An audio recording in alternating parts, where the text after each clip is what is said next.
Assalamu alaikum. This is me Mahmoud before you, and today our class is all about conditional sentence. Conditional sentence means to express something with condition. আমরা আমাদের entire লাইফেও যত কথা বলি এর মধ্যে আমরা অনেক কথা বলি হলো কন্ডিশন দিয়ে। যদি এটা যদি ওটা, যদি এটা হয় তাহলে ওটা হবে। তাহলে এরকম কন্ডিশন দিয়ে আমরা অনেক সেন্টেন্স বলে থাকি। আজকে আমরা কন্ডিশনাল সেন্টেন্স শিখব। সাধারণত আমি একটু কথা বলে নেই। কন্ডিশনাল সেন্টেন্স হলো 4 প্রকার। Zero conditional, first conditional, second conditional, third conditional. আমরা কোথায়, কখন, কোন কন্ডিশনালের কথা বলবো এবং ওই সিচুয়েশন আসলে সাথে সাথে যদি আমরা সেন্টেন্সটা মেক করতে পারি, সেক্ষেত্রে আমরা কন্ডিশনাল সেন্টেন্স ইউজ করব। কন্ডিশনাল মানে কিন্তু শুধু ইফ দিয়ে শুরু হবে এরকম না। কন্ডিশনাল শুরু হতে পারে ইফ দিয়ে, কন্ডিশনাল শুরু হতে পারে ওয়েন দিয়ে, কন্ডিশনাল সেন্টেন্স শুরু হতে পারে আপনার ওয়্যার দিয়ে, কন্ডিশনাল সেন্টেন্স শুরু হতে পারে আপনার হ্যাড দিয়ে, এভাবে শুড দিয়ে কন্ডিশনাল সেন্টেন্স শুরু হতে পারে। আমরা এক এক করে সবগুলো জিনিস আমরা সলভ করবো ইনশাল্লাহ। চলুন। Zero conditional sentence. Zero conditional সেন্টেন্সে আমরা জানি যে বৈজ্ঞানিক কোনো ব্যাখ্যা বা হ্যাবিচুয়াল ফ্যাক্টের ক্ষেত্রে জিরো কন্ডিশনাল সাধারণত ইউজ হয়। স্ট্রাকচারটা হবে বৈজ্ঞানিক ব্যাখ্যা বলেছিলাম, বৈজ্ঞানিক ব্যাখ্যা এবং হ্যাবিচুয়াল ফ্যাক্ট যেগুলো আসে এই ক্ষেত্রে আপনার জিরো কন্ডিশনাল সেন্টেন্স ইউজ হয়। কিছু এক্সাম্পল এবং ওয়ার্কশিটটা যখন আপনি দেখবেন তখন দেখবেন যে পুরো বিষয়টা আপনার ক্লিয়ার হয়ে গেছে, কারণ ওয়ার্কশিটে অনেক এক্সাম্পলস দেওয়া আছে। If plus present tense plus present tense, দুইটাই প্রেজেন্ট টেন্স হবে, ঠিক আছে।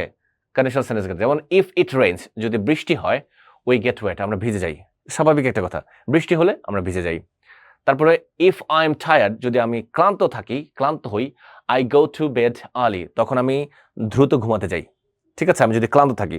আর যদি আমি এনার্জেটিক থাকি তাহলে আমার হয়তো অনেক কাজ করে তারপর ঘুমাতে যাই, এরকম আর কি। If we go out with friends, যদি আমরা ফ্রেন্ডসদের সাথে বাহিরে যাই, we normally go to a restaurant, we normally go to a restaurant, যদি আমরা বন্ধুদের সাথে বাহিরে যাই আমরা সাধারণত কোথায় যাই? রেস্টুরেন্টে যাই। কিন্তু আমরা যদি দেখেন রেস্টুরেন্টে যাবো, তখন হয় যে কি ফার্স্ট কন্ডিশনাল, এটা হলো জিরো কন্ডিশনাল। আমরা যদি বাহিরে যাই, দেখেন লজিক্যাল, আমরা যদি বাহিরে যাই সাধারণত আমরা কোথাও যাই না, আমরা রেস্টুরেন্টে যাই, ঠিক আছে। কথাগুলো কিন্তু আমরা সচরাচর বলি। If you add sugar to tea, যদি তুমি টিতে, যদি আপনি টিতে সুগার অ্যাড করেন বা করো, ইট সুইটেন্স, এটা মিষ্টি হয়, ইট সুইটেন্স, এটা মিষ্টি হয়। ওকে, এবার চলে আসি আমরা ফার্স্ট কন্ডিশনাল। ফার্স্ট কন্ডিশনাল হলো কি? 50% পসিবিলিটি, 100% সার্টেনিটি। সার্টেনিটি মানে নিশ্চয়তা, 50% পসিবিলিটি, 50% সম্ভাবনা থাকে, আর 50% নিশ্চয়তা থাকে, ঠিক আছে। যেমন এটা স্ট্রাকচারটা হলো ইফ অথবা আনলেস। ইফ যদি হয় পজিটিভ, আনলেস হলো নেগেটিভ। আনলেস দিয়ে আপনি নেগেটিভ করতে পারবেন। ইফ ইউ ডু নট না বলে আনলেস ইউ ডু ইট, ঠিক আছে, যদি তুমি এটা না করো। If you do not do it, unless you do it, দুটোর অর্থ কি? If you do not do it, যদি তুমি এটা না করো, আনলেস ইউ ডু ইট, যদি তুমি এটা না করো, ঠিক আছে। তাহলে ইফ অথবা unless plus present simple plus future simple tense বা সেন্স। এখানে কি আসতে পারে? Will, can, must, imperative form আসতে পারে, ইম্পারেটিভ ফর্ম, ইম্পারেটিভ সেন্টেন্স আসতে পারে, ঠিক আছে। আমরা কিছু এক্সাম্পলস দেখি, চলেন। If you are free later, if you are free later, যদি আপনি পরবর্তীতে কি হন? ফ্রি হন, we can go for a walk, আমরা হাঁটতে যাব, আমরা হাঁটতে যেতে পারি। যদি আপনি ফ্রি হন তাহলে আমরা হাঁটতে যেতে পারি, okay. Unless you hurry up, যদি আপনি তাড়াতাড়ি না করেন, you won't catch the bus, আপনি বাসটা ক্যাচ মানে ধরতে পারবেন না, বাসটা ছেড়ে চলে যাবে যদি আপনি তাড়াতাড়ি না করেন। We will stay at home unless the weather improves, we will stay at home, দেখেন এখানে আনলেসটা পরে নিয়ে আসা হয়েছে আর পরের স্টেপটা সামনে দেওয়া হয়েছে। যখন আপনার ইফটা মাঝখানে চলে আসবে তখন জাস্ট কমাটা উঠাই দিলে হবে। আনলেসটা যখন মাঝখানে আসবে কমাটা উঠাই দিবেন, ঠিক আছে। এটা ওই পাশে, ওইটা ওই পাশে চলে আসলো। যেমন ধরেন এখানে হয়েছে আনলেস দ্য ওয়েদার ইমপ্রুভস, যদি ওয়েদার ইমপ্রুভ না করে, we will stay at home, আমরা ততক্ষণ পর্যন্ত কি করব? বাসায় থাকবো। তাহলে we will stay at home, আমরা ততক্ষণ পর্যন্ত বাসায় থাকবো, আনলেস দ্য ওয়েদার ইমপ্রুভস, যতক্ষণ পর্যন্ত ওয়েদার ইমপ্রুভ না করে আমরা বাসায় থাকবো। If you are not back by 5 PM, যদি তুমি 5টার মধ্যে না ব্যাক করো, গিভ মি আ রিং, তাহলে আমাকে একটা কল দিও, ঠিক আছে, imperative form, give me a ring. আপনারা আমার সেন্টেন্সেস ক্লাসটা অবশ্যই দেখেছেন, সেক্ষেত্রে ইম্পারেটিভ জিনিসটা আপনি বুঝতে পেরেছেন যে মেইন ভার্ব দিয়ে শুরু হলো।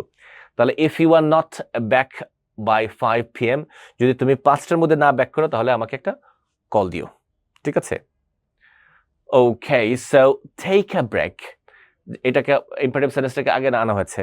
ঠিক আছে, টেক আ ব্রেক, একটা ব্রেক নাও, একটু অবসর নাও, একটু কি বলে, একটু রেস্ট নাও। Take a break if you are tired, যদি তুমি টায়ার্ড হও তাহলে একটু ব্রেক নাও। ঠিক আছে, লিখতে লিখতে টায়ার্ড হয়ে গিয়েছেন, অনেকগুলো প্রেজেন্টেশন দিতে দিতে টায়ার্ড হয়ে গিয়েছেন, তাহলে একটু ব্রেক নেন। Take a break if you are tired. Are you tired? So tired হলে ব্রেক নিতে হয়। আর ব্রেকটা কেন দরকার? ব্রেক যখন যদি টায়ার্ড হন তাহলে ব্রেকটা নেবেন, কারণ ব্রেক নেওয়ার পরে মানুষের এনার্জিটা, আর যে এনার্জিটা লস হয়েছে সেই এনার্জিটা আবার পায়, তখন সে আরও পুরো উদ্যমে কাজ করতে পারে। এই জন্য ব্রেক নিতে হয়। চলুন আমরা তারপরে চলে যাই তার নেক্সট কন্ডিশনাল সেন্টেন্সে। Second conditional sentence. Second conditional sentence হলো 0 থেকে 10% পসিবিলিটি বোঝাবে, সম্ভাবনা বোঝাবে, আর 100% সার্টেনিটি, নিশ্চয়তা বোঝাবে। ঠিক আছে, 100%। কিরকম এটা হয়? If plus present simple plus first conditional, first simple plus first conditional. First simple আমরা বুঝি, ফার্স্ট সিম্পল টেন্স আর কি। ফার্স্ট কন্ডিশনাল হলো কি, উড কুডের পরে ভার্বের বেস ফর্ম বসবে, উড কুডের পরে ভার্বের বেস ফর্ম বসবে। মনে রাখবো ফার্স্ট, এটা এটা একটু পরে বলি, একটা সুন্দর একটা জিনিস একটু পরে বলছি, দাঁড়ান। পুরোটা না বুঝালে আপনারা বললে বুঝবেন না। If I had more time, দেখেন হ্যাড দেখলে অনেকে মনে করে এটা মানে পাস্ট পারফেক্ট। পাস্ট পারফেক্ট হতে হলে হ্যাডও থাকতে হবে, আরেকটা ভার্ব থাকবে যে ভার্বটা ভার্ব 3 মানে পাস্ট পার্টিসিপল ফর্ম থাকতে হবে, তখন হবে কি পাস্ট পারফেক্ট। আদারওয়াইজ শুধু হ্যাড দিয়ে হবে কি past indefinite. If I had থাকা অর্থে, থাকতো অর্থে বোঝায়। If I had more time, যদি আমার অনেক সময় থাকতো। এখানে একটা বিষয় বলে রাখি, যদি কন্ডিশনাল সেন্টেন্সে হ্যাড বসে, হ্যাড বসলে হবে কি, অর্থ আসবে কি থাকতো। হ্যাড, একটু নোট ডাউন করেন, থাকতো। আর অনেক ওয়্যার আসে না, ওয়্যার, ওয়্যার মানে হলো হতাম। যদি আমার থাকতো, আমি যদি হতাম, ঠিক আছে, থাকতো আর হলো হতাম, আমি যদি পাখি হতাম। ঠিক আছে, এই জিনিসটা মনে রাখবেন। So if I had more time, যদি আমার অনেক সময় থাকতো, আই উড এক্সারসাইজ মোর, আমি আরো বেশি প্র্যাকটিস করতাম। But I don't have more time, so I don't, আমার অনেক সময় নাই তাই আমি করি না। ঠিক আছে, ওকে, তারপর চলে যাই। If I were rich, were মানে হলো কি হতাম। ইফ আই ওয়্যার রিচ, আমি যদি ধনী হতাম, I would spend all my time travelling, আমি ভ্রমণ করি সব সময়, আমি আমার সময় আমি স্পেন্ড করতাম যদি আমি রিচ হতাম। If she saw a snake, যদি সে একটি সাপ দেখে, শি উড বি টেরিফাইড, তাহলে সে অনেক ভয় পাবে। শি উড বি টেরিফাইড, তাহলে সে ভয় পাবে। ইফ আই ওয়্যার ইউ, যদি আমি তুমি হতাম, I would take an aspirin, আমি যদি তুমি হতাম তাহলে আমি কি করতাম, একটা অ্যাসপিরিন নিতাম। অ্যাসপিরিন মানে হলো মাথা ব্যথার ঔষধ, একটা অ্যাসপিরিন নিতাম। এটা ওয়ার্ল্ড ওয়াইড, অ্যাসপিরিন হলো মাথা ব্যথার ঔষধ। Okay, so if I were you, আমি যদি তুমি হতাম, I would ask your teacher for help, আমি যদি তুমি হতাম তাহলে আমি কোনো সমস্যা পড়লে আমি টিচারকে জিজ্ঞেস করতাম। ঠিক আছে, অনেক সময় আমরা জিজ্ঞেস করি না টিচারদেরকে, কোনো একটা প্রবলেমে পড়েছি, টিচার ফ্রি আছে না নাই, আবার টিচার কি আমাকে রেসপন্স করবে কিনা, টিচার কি ভাববে, ক্লাসরুমে থাকলে অন্যরা কি ভাববে। আরে ভাই, অন্যরা তো আপনার লাইফ নিয়ে পড়ে থাকবে না। এই স্টুডেন্ট বা যে ক্লাসে যে ফ্রেন্ডসরা আপনার আছে, এরা 2, 4, 5 বছর পরে তো আপনার সাথে দেখাই হবে না। পুরো লাইফে কিন্তু আপনি আপনার সাথে থাকবেন। তাহলে আপনি আপনাকে ডেভেলপ করেন, যেখানে বুঝবেন না সেখানে টিচারকে জিজ্ঞেস করেন। আমরা আছি আপনাকে হেল্প করার জন্য। হোয়াটসঅ্যাপে নক দেন, হোয়াটসঅ্যাপে নক দিলে আমরা অবশ্যই, গ্রুপে নক দেন, গ্রুপে নক দিলে আমরা অবশ্যই গ্র্যাজুয়ালি আমি আপনাকে আনসারটা দেব। ঠিক আছে, third conditional.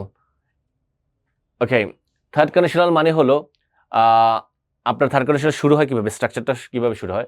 Subject plus past perfect tense বসবে, past perfect plus perfect conditional. ওখানে পাস্ট কন্ডিশনাল ছিল। পারফেক্ট কন্ডিশনাল হলো কি উড হ্যাভ, কুড হ্যাভের পরে ভার্বের 3 ফর্ম। উড হ্যাভ, কুড হ্যাভের পরে পরে ভার্বের 3 ফর্ম বসবে। ঠিক আছে, একটু যাই আমরা এক্সাম্পল নেই।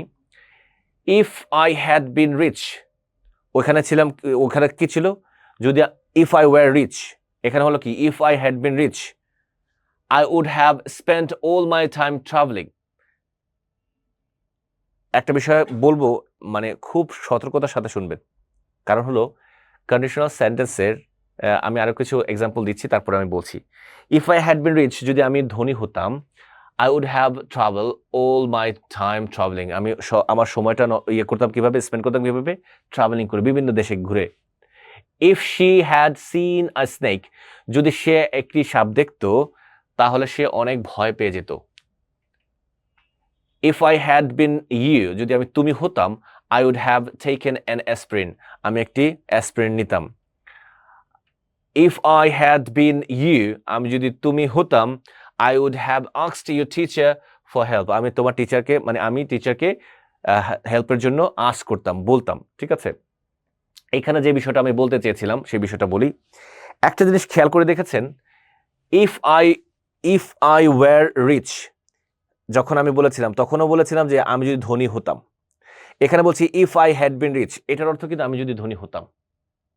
তো হোয়াট ইজ দ্য ডিফারেন্স? যদি দুইটার অর্থই যদি একই হয়, আমি যদি ধনী হতাম, তাহলে কেন আমি সেকেন্ড কন্ডিশনাল ইউজ না করে থার্ড কন্ডিশনাল ইউজ করবো, বা আমি কেন থার্ড কন্ডিশনাল ইউজ না করে সেকেন্ড কন্ডিশনাল ইউজ করবো? ঠিক আছে, যেমন ধরেন দুটো একটা ঘটনা বলি, তাহলে আপনার বুঝতে মানে সহজ হবে। সেটা হলো আপনার বার্থডে, ধরেন আজকে আপনার বার্থডে। এখন আপনি অফিসে আছেন, আপনার মাকে বললেন, মা তুমি আমার তো আজকে বার্থডে, মানে আপনার বার্থডেটা সবাই একটু সেলিব্রেট করবে আর কি। ধরেন এখন বাজে হলো 10টা, আপনার বার্থডেটা সেলিব্রেট করা হবে হলো 12টায়। সো আপনি আপনার মায়ের সাথে কথা বলার সময় বললেন, মা আজকে তো আমার বার্থডে, সবাই সেলিব্রেট করবে। ঠিক আছে, মিস করছেন মাকে। বললেন যে তুমি যদি থাকতে তাহলে অনেক ভালো হতো। ঠিক আছে, তুমি যদি থাকতে তাহলে আমার কাছে ভালো লাগতো। দেখেন, তুমি যদি থাকতে আমার কাছে ভালো লাগতো। এখন এটা যদি সেকেন্ড কন্ডিশনাল হয়, যেমন আমি এটা লিখে তারপরে আপনাদেরকে বোঝানোর চেষ্টা করছি। ইফ যেমন আজকে বার্থডে, ওইটা না লিখি। ঠিক আছে, আমি যদি বলি if you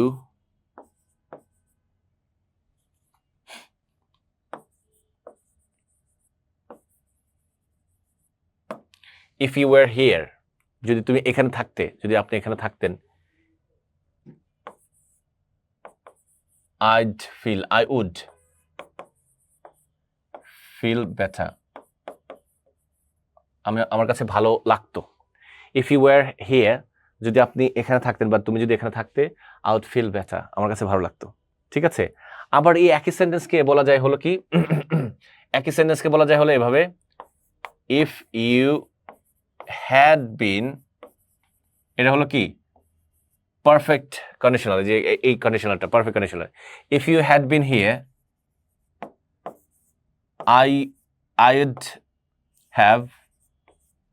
I would have felt, past perfect আছে felt better। তার মানে এগুলো কি, এটা হলো পারফেক্ট কন্ডিশনাল হবে, subject plus would have plus ভার্বের 3 নম্বর ফর্ম। ঠিক আছে, I would have felt better। দেখেন দুইটার অর্থ কিন্তু একই, যদি তুমি থাকতে তাহলে আমার কাছে ভালো লাগতো। ইফ ইউ ওয়্যার হিয়ার, যদি তুমি এখানে থাকতে, I would feel better। ঠিক আছে, এটাকে আরেকটু এটাকে এইভাবে যদি বলি, if you stayed here, if you just এইভাবে বলি, আপনার আরো বুঝতে সুবিধা হবে। ইফ ইউ কেম হিয়ার, একটু মুছে দেই, ইফ ইউ কেম হিয়ার, কেম এখানে কাম। ইফ ইউ কেম হিয়ার, যদি তুমি এখানে আসতে, I would feel better, আমার কাছে অনেক ভালো লাগতো। If you had come here, I would have felt better, দুইটার অর্থ একই আসে, যে যদি তুমি এখানে থাকতে তাহলে আমার কাছে ভালো লাগতো। দেখেন, অর্থ এক হলেও এটার প্রয়োগের দিক থেকে পার্থক্য আছে। কিরকম? এই যে কন্ডিশনালটা আছে না, আপনি এখন 10টা বাজে আপনি আপনার মাকে বলেছেন যে যদি তুমি এখানে থাকতে তাহলে আমার কাছে ভালো লাগতো। তাহলে বলেন, মা 10টা বাজে, 12টা বাজতে 2 ঘন্টা বাকি আছে, মায়ের মতো ক্রেজি তো আর কেউ নাই। তাহলে এই মা হঠাৎ করে আপনার অফিসে চলে যেতে পারে কি পারে না? হঠাৎ করে দেখা যাচ্ছে যে অফিসে চলে গেল সারপ্রাইজ দেওয়ার জন্য, ছেলের ভালো লাগবে, মেয়ের ভালো লাগবে, সো চলে যাই। ঠিক আছে, চলে গেল, সারপ্রাইজ দিয়ে দিল তাকে। তার মানে সেকেন্ড কন্ডিশনালে এই সময়টা আছে। এবার আপনার বার্থডে ওভার হয়ে গেছে, তখন আপনিও আপনার মাকে কল দিয়েছেন বা আপনার মা আপনাকে কল দিয়েছেন 12:30টার দিকে। আপনার বার্থডে কয়টা গিয়েছে? 12টায়। এখন সেলিব্রেট করার পরে আপনি আপনার মাকে বলেছেন, মা আজকে তো আমার বার্থডে, তুমি যদি থাকতে তাহলে ভালো লাগতো। তুমি থাকলে কি লাগতো, ভালো লাগতো। এখন বলেন আপনার মা কি এখন আর আপনার বার্থডেতে প্রেজেন্ট হতে পারবে? পারবে না। কেন পারবে না? কারণ সময় শেষ। এইটাই হলো থার্ড কন্ডিশনাল। এটাকে বলা হয় আফসোস কন্ডিশনাল বলা হয়। ঠিক আছে? এটাকে আফসোস করা হয়। বুঝতে পেরেছেন? রিগ্রেটিং কন্ডিশনাল বলা হয়। রিগ্রেট করা হয় যে এটা কি হবে কি হবে না, মানে হওয়ার সম্ভাবনা আর নাই। ঠিক আছে? এখানে রিগ্রেট করা হয়। বুঝতে পেরেছেন? তাহলে থার্ড কন্ডিশনালের সময়টা অতিবাহিত হয়ে গেছে, হওয়ার সম্ভাবনা নাই। কিন্তু সেকেন্ড কন্ডিশনাল হওয়ার সম্ভাবনা কিছুটা হলেও আছে। বুঝতে পেরেছি আমরা? আনরিয়েল যেটা হয়, ইফ আই ওয়্যার বার্ড, এইটা তো আর হবে না, কখনো কোনোদিনও হয় না। ইফ আই ওয়্যার বার্ড, আমি যদি পাখি হতাম, একেবারে আনরিয়েল। ঠিক আছে? সেটা তো হওয়ার সম্ভাবনা নাই। এটা থার্ড কন্ডিশনাল হলেও হবে না, সেকেন্ড কন্ডিশনাল হলেও হবে না, কোনো কন্ডিশনালই হবে না। If I were bird. ঠিক আছে? আশা করছি বুঝতে পেরেছেন। ঠিক আছে? এই প্রবলেমটা আমরা ফেস করি অনেক সময়। থার্ড কন্ডিশনালের দেখি যে বিভিন্ন ধরনের বইতে থার্ড কন্ডিশনাল যেভাবে লেখা আছে, সেকেন্ড কন্ডিশনাল একইভাবে লেখা আছে। বাংলা দুইটারও যদি একই হয়, তাহলে পার্থক্যটা কোথায় বুঝতে পারছি না। আশা করছি এই পার্থক্যটা এখন বুঝতে পেরেছেন। এইবার আপনার কাছে যদি কোনো গ্রামার বই থাকে, গ্রামার বই থেকে কন্ডিশনাল সেন্টেন্সটা দেখলে আপনি বুঝতে পারবেন। চলেন আরো সামনে যাই। মিক্সড কন্ডিশনাল মানে হলো এরকম না, এটা প্রেজেন্ট হলে এটা পাস্ট হবে, এটা প্রেজেন্ট হলে ফিউচার হবে, যে কোনোটা হতে পারে। ঠিক আছে? কিরকম হতে পারে দেখাই। Example, if you'd studied harder, তার মানে হলো কি if you had studied harder. এই জিনিসটা আমাদের অনেক সময় প্রবলেম হয়। এই অ্যাপোস্ট্রফি দিলে দেখা যাচ্ছে যে আমরা ডিটাকে হ্যাড মনে করব নাকি উড মনে করব। যদি উড হয়, উডের পরে ভার্বের বেস ফর্ম বসে, কিন্তু এখানে বেস ফর্ম বসে নাই, ভার্বের 3 নম্বর ফর্ম বসেছে, পাস্ট পার্টিসিপল ফর্ম বসেছে, তাহলে এটা উড হওয়ার সম্ভাবনা নাই, তাহলে এটা হবে কি had. If you'd studied harder, তাহলে এখানে কি হওয়ার কথা ছিল? যদি পাস্ট পারফেক্ট হয় তাহলে কি পারফেক্ট কন্ডিশনাল হওয়ার কথা ছিল না? কিন্তু পারফেক্ট কন্ডিশনাল হয় নাই। কি হয়েছে? You would be at a higher level now. এটা হয়েছে কি পাস্ট কন্ডিশনাল, পারফেক্ট কন্ডিশনাল হয় না, পাস্ট কন্ডিশনাল হয়ে গেছে। তাহলে if you had studied harder, যদি তুমি কঠোর পরিশ্রম করতে, তাহলে you would be at a higher level now, তুমি অনেক ভালো লেভেলে থাকতে এখন। ঠিক আছে? ওকে, তারপর we would be lying on a beach. দেখেন, উই উড বি লাইং, এটা continuous tense. We would be lying on a beach, আমরা বিচে শুয়ে থাকবো। নাও, আমরা এখন বিচে শুয়ে থাকবো। If we hadn't missed the, ও আচ্ছা, we would be lying on a beach now, আমরা এখন বিচে শুয়ে থাকতাম। আমরা এখন বিচে কি করতাম? শুয়ে থাকতাম। We would be lying on a beach now, আমরা বিচে শুয়ে থাকতাম। If we hadn't missed the plane, আমরা যদি প্লেনটাকে মিস না করতাম, তাহলে এতক্ষণ আমরা বিচে শুয়ে থাকতাম। ঠিক আছে? Okay, so they'd have much more confidence, তাদের অনেক কনফিডেন্স আছে, অনেক কনফিডেন্স থাকতো। they would have much more confidence, তাদের অনেক কনফিডেন্স থাকতো।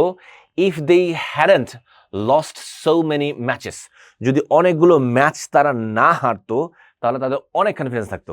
they'd have much more confidence if they hadn't lost so many matches, যদি অনেকগুলো ম্যাচে তারা না হারতো, তাদের অনেক কনফিডেন্স থাকতো। ওকে, what would you be doing now? What would you be doing now if you hadn't decided to study?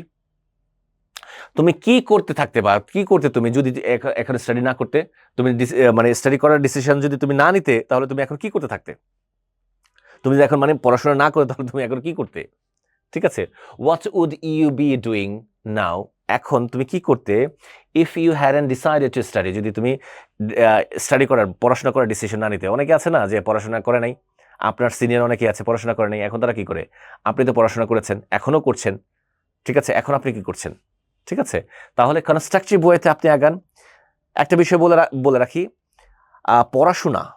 পড়াশোনা যদি আপনার সেল করা না যায় যে পড়াশোনার জ্ঞান, সেই পড়াশোনা অনর্থক। আপনি অনেক বই পড়েছেন, কিন্তু ওই বই থেকে আপনার কোনো ধরনের ফলাফল আসে নাই, আপনি ওই বইয়ের অর্জিত জ্ঞানকে আপনি আপনার ক্যাপিটালাইজ করতে পারছেন না, তাহলে ওই বই পড়ে আপনার আসলে কোনো লাভ হয় না। এই জন্য বই কেনার ক্ষেত্রে, স্কিল অর্জনের ক্ষেত্রে আপনাকে অবশ্যই চিন্তা করতে হবে যে আমার এই স্কিল দিয়ে আমি কি করতে পারবো। তাহলে দেখবেন যে আপনি মেন্টালি আপনি অনেক স্যাটিসফাইড থাকবেন, এত কনফিউশন, এত ডিপ্রেশন, এত কিছু থাকবে না আপনার লাইফে। আমাদের সমস্যাটা হয় কি, আমরা ভালো বই পড়ি না। আমরা মানে যে বই কখনো কোনো কাজে আসবে না সেই বইগুলোর পেছনে ঘুরি। আবেগী না ভাই, বিবেকী হতে হবে। ঠিক আছে? আপনার অন্যদের ক্ষেত্রেও সেইম ভাবে বলেন। অনার্স, মাস্টার্স এত কিছু করার দরকার নাই। আপনার অনার্স যদি করতে চায় করুক, সমস্যা নাই। কিন্তু মাস্টার্স করার দরকার নাই। আপনি এর মধ্যে কিছু স্কিল শিখেন যেগুলো সেল করা যায়। কিছু স্কিল শিখেন যেগুলো মানুষের উপকারে আসবে এবং সাথে, সাথে আপনার টাকাও আর্ন হবে। এমন কিছু স্কিল শেখা দরকার আমাদের। ওকে, চলুন তারপর। Test yourself. আপনি যা শিখেছেন, এখন আমি বাংলা কিছু সেন্টেন্স দিব। আপনি আপনাকে টেস্ট করেন যে আপনি কতটুকু শিখেছেন। এগুলাকে ইংরেজিতে আপনি লিখবেন। ওকে? Take a well preparation first and then translate the following sentences. যদি আগে প্রিপারেশন না নিয়ে থাকেন তাহলে ভালো করে প্রিপারেশন নিয়ে আসেন। এগুলা থাকুক। প্রিপারেশন নিয়ে এসে তারপরে এই প্রেজেন্টেশনটা করে আমাকে টেক্সট করেন। আমাকে দিয়ে দেন। তখন আমি দেখে দেব যে আপনার আসলে ঠিক আছে কিনা। বা গ্রুপে দিয়ে দেন। গ্রুপে দিয়ে দিলে অনেকেই আপনার এই বিষয়গুলা নিয়ে আপনার এনালাইসিস করে দিবে। ঠিক আছে? তাহলে আপনি ভালো করে প্রিপারেশন নেন। প্রিপারেশন নিয়ে এই ট্রান্সলেশনটা করে ফেলেন। Do it right now. So the end. দেখা হচ্ছে নেক্সট ক্লাসে। চলেন যাই।